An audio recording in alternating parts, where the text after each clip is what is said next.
Hello everyone, this is Isabel and I'm at Summit Networks World 2024 in Singapore. And today I'm joined by Roary Stasko. He's the CEO of Telstra International. Roary, welcome to my hot seat. Hi Isabel, thank you for having me. So Roary, everyone's talking about AI, huh? We can't hide that. So what do you think are the challenges and opportunity of using AI to optimize networks? Great question, Isabel. And I think if we look at how networks are being run, there's sort of probably two dimensions that are really interesting for me. I think the first is how we plan our networks.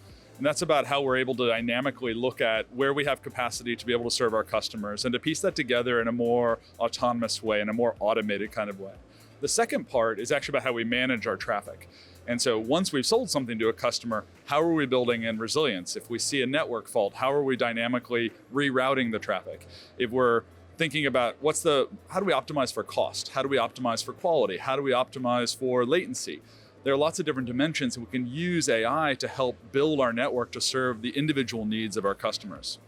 On the challenges side, it really comes down to data, and it's the quality of the data. So like most things, rubbish in, rubbish out.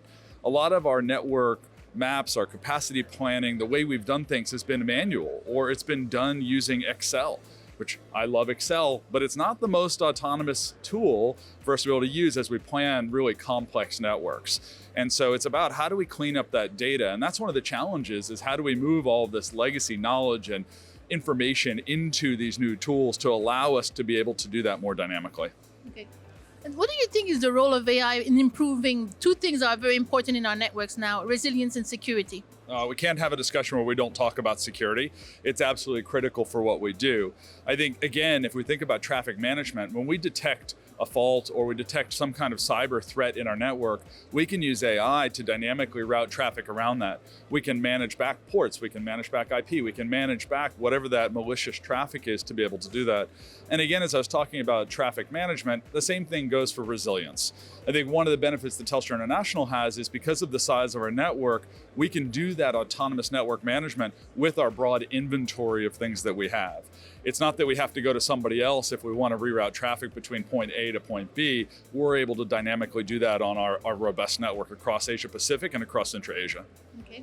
What about Telstra? How are you at the company leveraging AI? Yeah, it's a great question. And I mean, we're super passionate about it. It's one of our strategic pillars, is about how do we sort of make more of our processes and tools and capabilities more AI fueled. We have a large strategic partnership with Microsoft, and we've deployed some AI tools. Like we've deployed a specific use case called Ask Telstra, which is a generative AI function for our frontline employees. Now that helps us in our consumer space and our enterprise, but also on our wholesale side.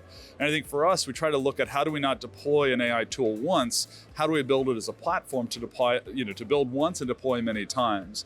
And so Ask Telstra is a platform that lets our frontline agents be able to use natural language queries to, basically test across our robust network of information, all of our databases, all of our SLAs, all of our past history, everything else we have, to be able to provide faster, more real-time information back to customers. For me personally, it's all about Copilot. And I think, Microsoft is an absolute leader in the space, but how do we use that as an integrated tool to become more efficient? Teams meetings, how are we using it to basically transcribe and take the notes and minutes from a meeting?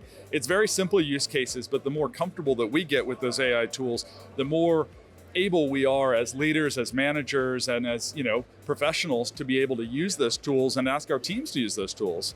It's like anything, we have to get comfortable with it for it to become part of our daily habit, and that's where you start to see the real impact in my mind. Okay.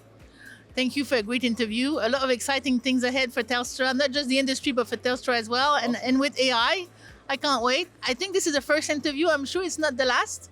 So I'm looking forward to the next time. Yeah, me too. I hope so. I hope this isn't my last one. I didn't screw something up, but no, I'm really looking forward to speaking with you again. And again, thank you for having me, and great to be here at Summit Network World. Thank you for a great interview, Roary. Thanks, appreciate it. Everyone, thank you for watching, and until my next hot shot.